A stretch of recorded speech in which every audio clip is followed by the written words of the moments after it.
បាទសូមស្វាគមន៍ប្រិយមិត្តសាជាថ្មីម្ដងទៀតហើយនេះគឺជាវីដេអូទី3ដែលយើងនឹងនិយាយអំពីការបង្កើតតួអង្គ 3D នៅក្នុងកម្មវិធី Blender អញ្ចឹងយើងចូលទៅបើកកម្មវិធី Blender មកបាទមកដល់ចំណុចនេះខ្ញុំអត់និយាយច្រើនទៀតទេបើសិនជាបងប្អូនចង់បើក Open File ក៏ទៅបើកទៅហើយបើសិនជា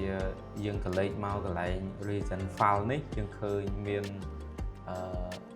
ឈ្មោះ file ដែលបងប្អូនបាន save ទុកនៅក្នុង computer របស់បងប្អូនអាចចុចបើកនៅនឹងតែម្ដងក៏បានដែរអញ្ចឹងយើងធ្វើការចុចបើកវានៅនឹងតែម្ដងមកនៅក្នុងវីដេអូមុនយើងបានបង្កើតតួអង្គនេះហើយតួអង្គហ្នឹងនៅខ្វះកន្លែងដើមទ្រូងនេះបន្តិចបងប្អូនអាចចូលមកកន្លែង Scene Collection ហើយយើងstore នៅរូបភាពរបស់យើងសិនមកបាទអញ្ចឹងយើងចុច Private Key ទៅខាងមុខ Front ហើយខ្ញុំនឹងដាក់ Screen Cast Key នៅខាងឆ្វេងដៃដើម្បីឲ្យបងប្អូនមើលបើអត់ទាន់នៅពេលណាមួយយើងឃើញថានៅកន្លែងតួអង្គរបស់យើងគឺនៅខ្វះកន្លែងដើមទ្រូងអូខេអញ្ចឹងយើងចាប់ផ្ដើមទៅខាងមុខវិញហើយយើងចុច Shift ឲ្យជាប់ Right click ទៅលើដើមទ្រូងមកហើយចុច Shift A ដើម្បី add mesh មួយ add cube ដដែលយើងចុច S ដើម្បី scale ចូល Control 4បាទនៅត្រង់នេះបងប្អូនអាចចុច Tab ដើម្បីឲ្យឃើញ vertex របស់យើងមកហើយយើងចុច Shift E ដើម្បី sort វាឲ្យមានជ្រុងបន្តិចមកបន្ទាប់មកបងប្អូនអាចចុច S Y គឺយើង scale ទៅតាម Y ណាបាទយើងគិតថាប៉ុណ្ណឹងមកហើយយើងចុចទៅ right ហើយខ្ញុំចុច R ដើម្បី rotate វាបន្តិចមកអូខេអញ្ចឹងយើងចុច G ដើម្បី move វាចុះបន្តិចអូខេតាមប៉ុណ្ណឹងមកហើយចុចទៅ round វិញហើយយើងអូសយើងចុច middle mouse យើងទាញវាឲ្យចុះចឹងមកតោះមកបងប្អូនអាចចុច R ដើម្បី rotate តិចមកអូខេប៉ុណ្ណឹងមកប៉ុណ្ណឹងហើយបងប្អូនអាចចុច Private Key ហើយយើងទៅ round វិញហើយយើង right click យកពាក្យថា Subdivide បាទ Subdivide នៅត្រង់កន្លែងនេះបងប្អូនអាចចូលទៅ Toggle X-ray ឬក៏យើងចុច Key Shortcut Alt Z មកអញ្ចឹងកន្លែងនេះយើងធ្វើការកែតម្រង់នៃ object របស់យើងហ្នឹងបាទ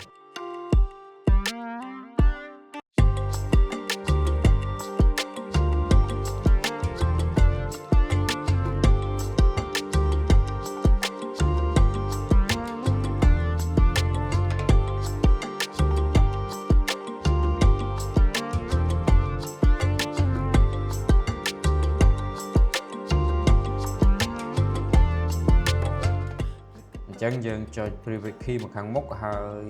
កន្លែងនេះយើងទៅ Mirror object របស់យើងសិនបាទយើងចូលទៅ Modify ហើយយក Add Modify មកយើងយកពាក្យថា Generate ហើយ Mirror អូខេអញ្ចឹងត្រង់ចំណុចនេះបងប្អូនអាចចុចPin នេះមកបងប្អូនចុច Pin ហើយ Select ទៅលើដងខ្លួននៃតួអង្គរបស់យើងមកចឹងមានន័យថាពេលដែលយើង select គឺ object របស់យើងវា mirror ទៅតាមដងខ្លួនរបស់យើងអញ្ចឹងយើងធ្វើការ apply វាមកបាទយើង apply ចោលទៅហ្នឹងហើយជំហានបន្ទាប់បងប្អូនត្រូវហាយរូបភាពរបស់យើងវិញសិនមកបាទយើងចុច select ទៅលើរូបភាពហើយចុច X ដើម្បី hit វាចោលសិនបាទ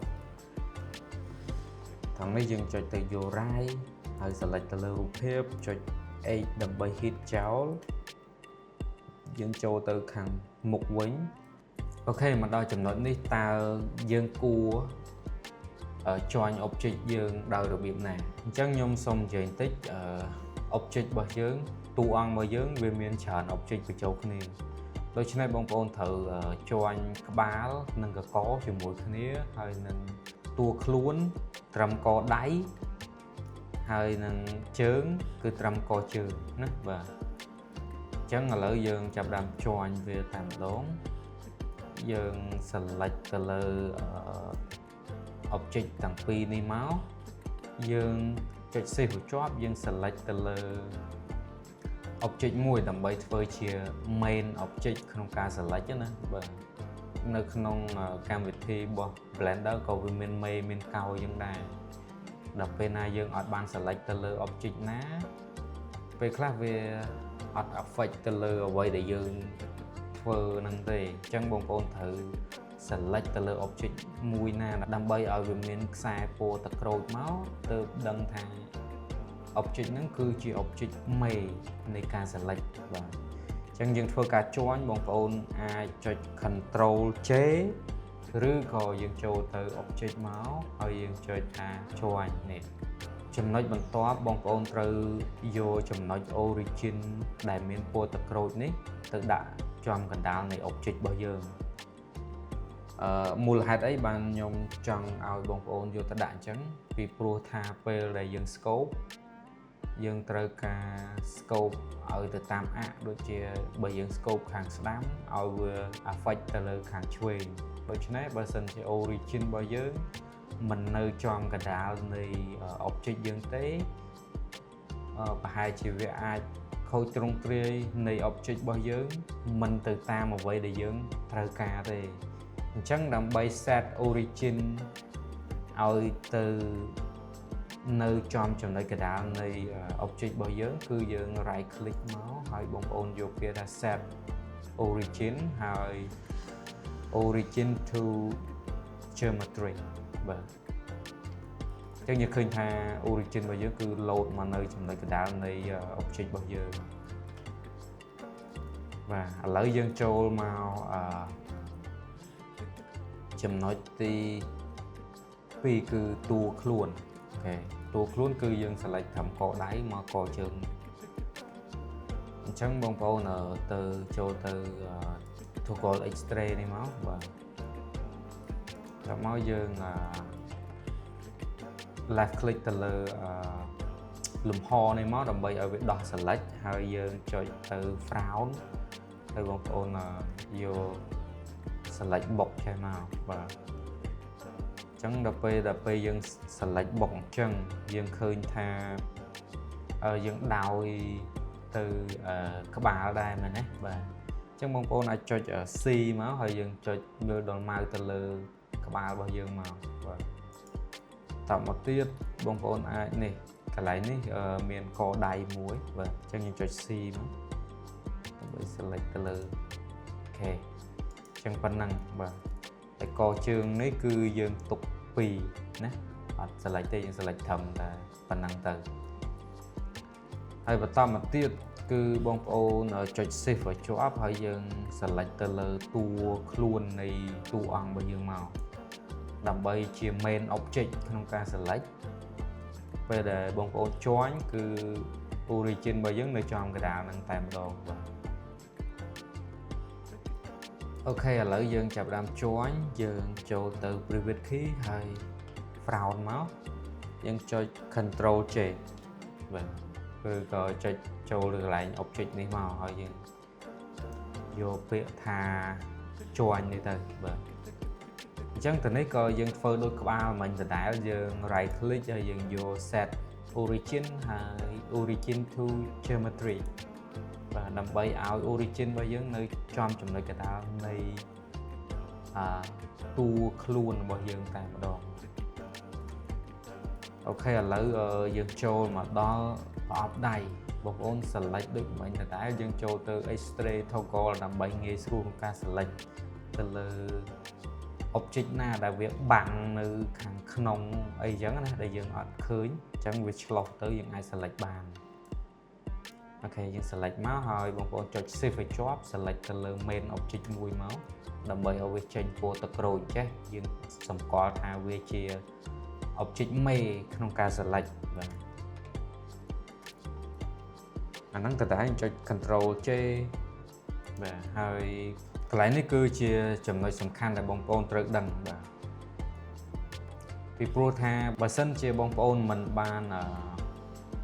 set origin នេះនៅចំចំណុចកណ្ដាលនៃ object ទាំងពីរសងខាងដៃយើងវាមានពីរចំហៀងអញ្ចឹងវាមានខាងឆ្វេងហើយនិងខាងស្ដាំអញ្ចឹងមកអញ្ចឹងពេលដែលយើងធ្វើការ scope គឺវា affect តែនៅចំណុចកណ្ដាលនៃ origin របស់យើងទេឥឡូវខ្ញុំ scope ឲ្យមើលតែម្ដងដើម្បីកុំឲ្យពិបាកបញ្យល់អូខេយើងចូលទៅ scope បងប្អូនអាចចុចនៅ top bar ខាងលើនេះក៏បានឬក៏យើងចុច control tab មកហើយយើងយកពាក្យថា scope mode ហើយពេលដែលយើង scope ឧទាហរណ៍ឥឡូវយើងចង់ដឹងយើងចុចវាធំដែរបាទបងប្អូនឃើញខាងនេះអត់មាន effect មកដល់ទេវាអត់ដំណើរការបងប្អូនសង្ស័យថាអូគាត់បានដាក់x ផងអូខេឥឡូវខ្ញុំដាក់ x ឲ្យបងប្អូនមើលទៀត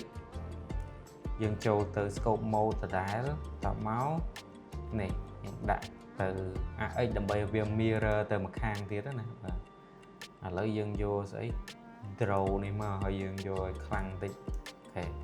ចាប់តាម scope ហើយបងប្អូនមកមើលខាងនេះអត់ effect មកដល់ទេអូខេចឹងទោះបីបងប្អូនដាក់អានេះក៏ដោយតែបងប្អូននៅតែឆ្ងល់ថាហេតុអ្វីបានវាអត់ទៅខាងក្នុងណាបាទមកពីយើងអត់បានដាក់ origin នឹងហើយបាទនេះជាចំណុចសំខាន់ដែលបងប្អូនត្រូវយល់ពេលយើងចូលទៅ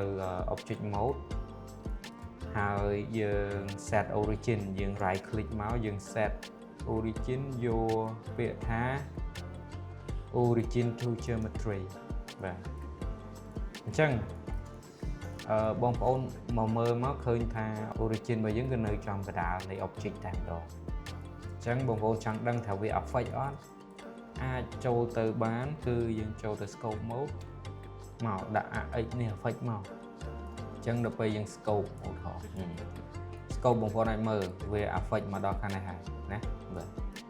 អញ្ចឹងវាមានលក្ខណៈបែបហ្នឹងពិសេសបែបហ្នឹងបើយើងអត់បានយល់ពីត្រង់ហ្នឹងទេ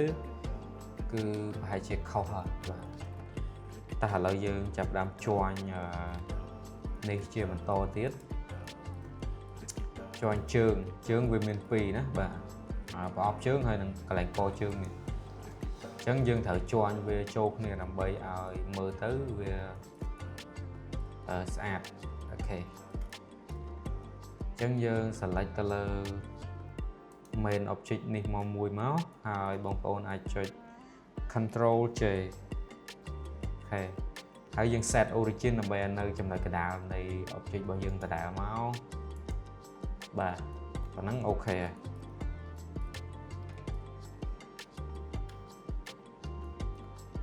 ម្ដងនេះគឺជំហានបន្ទាប់យើងធ្វើការ scope មែនទេយើងដល់ពេល scope ឥឡូវយើង scope កន្លែងក្បាលនេះសិន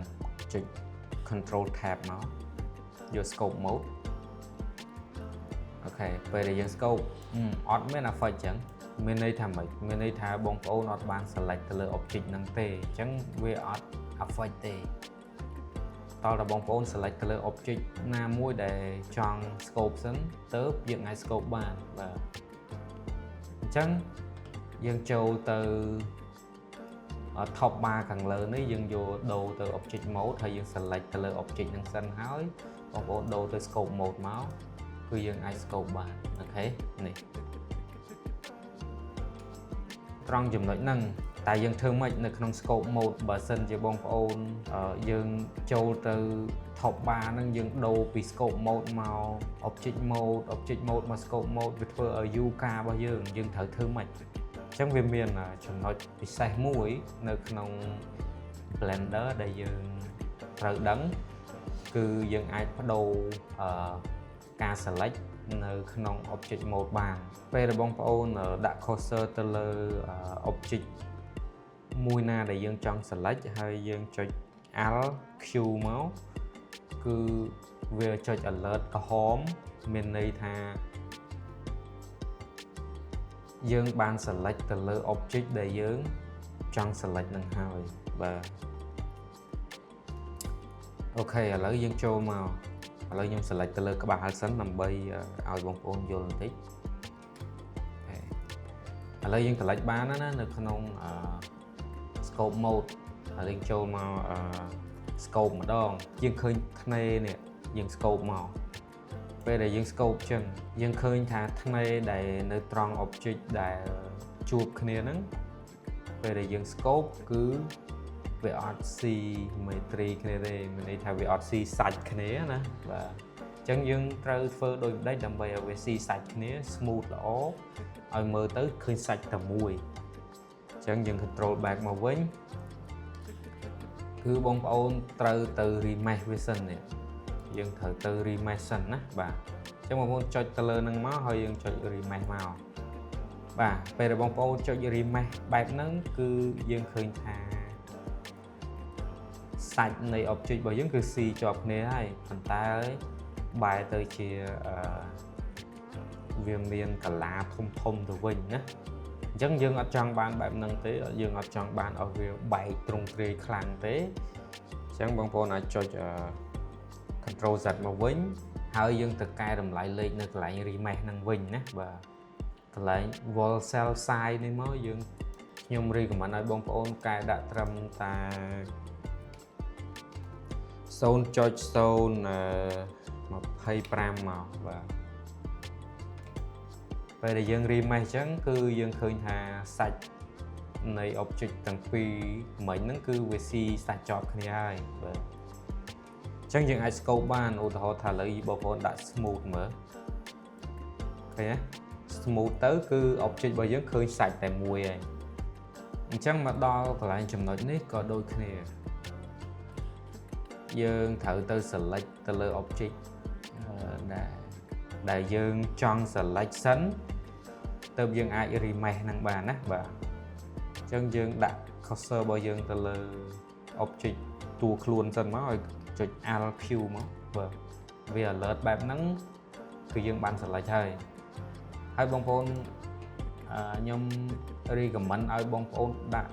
តម្លៃលេខដដែលព្រោះតួខ្លួនយើងអាចដាក់តម្លៃលេខចឹងមក0.025 ចឹងមកហើយយើង remesh វាទៅបាទបើមកដល់ហ្នឹងបងប្អូនគិតថាដូចជាបែកទ្រង់ទ្រាយខ្លាំងណាអញ្ចឹងខ្ញុំចង់ឲ្យវាកុំឲ្យបែកជាងហ្នឹងបន្តិច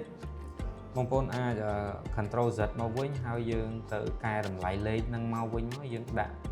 ឲ្យតូចជាងហ្នឹងបន្តិចមកយើងដាក់ត្រឹម 0.02 អញ្ចឹងក៏បានដែរបាទអញ្ចឹងយើងមើលមក object របស់យើងគឺឃើញថាវាអត់សូវបែកទ្រង់ទ្រាយយើងអាចទទួលយកបានមកឥឡូវយើងចូលមកប្រអប់ដៃ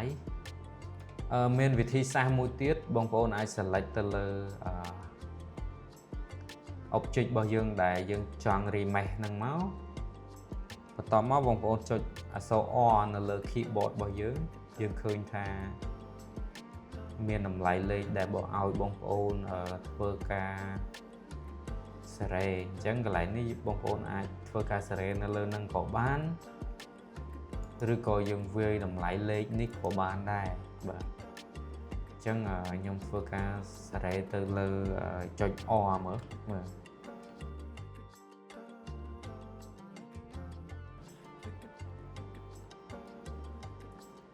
អញ្ចឹងវាឲ្យយើង remesh ត្រឹម 0.029 6 បើយើងចុច left click មកយើងមកមើលនៅនេះវាដូចជាអត់ទាន់មានប្រតិកម្មអីថាឲ្យវាស៊ីសាច់គ្នាទេប៉ុន្តែបងប្អូនតែចុចមួយទៀតគឺ Control R ពេលដែលបងប្អូនចុច Control R គឺវាធ្វើការ remesh ឲ្យយើងហើយបាទប៉ុន្តែយើងអាចមើលឃើញថាវាបែកទ្រង់ទ្រាយមែនទេបាទបែកទ្រង់ទ្រាយបងប្អូនអាចចុច Control Z មកវិញមកហើយយើងបដូរតម្លៃលេខនៅនេះមកចំពោះដៃខ្ញុំ recommend ឲ្យបងប្អូនដាក់ត្រឹមតែ 0.015 មកបាទដើម្បីកុំឲ្យវាបែកសាច់ខ្លាំងពេកហើយក៏កុំឲ្យវាខូចទ្រង់ទ្រាយដែរបាទឥឡូវចូលមកជើងយើងធ្វើដូចគ្នាអញ្ចឹងមក ជើងយើងយកត្រឹមតែ 0.025 ដូចតួខ្លួនដែរមកបាទចុច O ក៏បានដែរ 0.025 ខុសត្រូវគ្នាតិចតួចក៏អត់អីដែរបាទតែយើងចុច Control O មកវាស៊ីសាច់ចប់គ្នា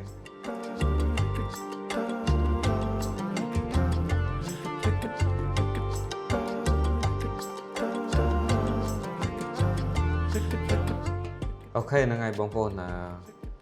ចំពោះវីដេអូនេះគឺខ្ញុំនឹងបញ្ចប់វាត្រឹមប៉ុណ្្នឹងសិនហើយនៅវីដេអូក្រោយគឺយើងធ្វើការ scope ទៅលើក្បាលមុនហើយនឹង object ខាងខ្លួននេះយើងអត់តាន់បាន scope វាទេបាទអញ្ចឹងយើងចាប់ផ្ដើម save វាទុកសិនមកយើងចុច file ឬក៏ Control S មកបាទហើយក៏ខ្ញុំសូមអរគុណច្រើនចំពោះបងប្អូនដែលបានមើលវីដេអូនេះហើយយើងនឹងជួបគ្នានៅការ scope ក្បាលនៅក្នុងវីដេអូក្រោយបាទសូមអរគុណបាយបាយ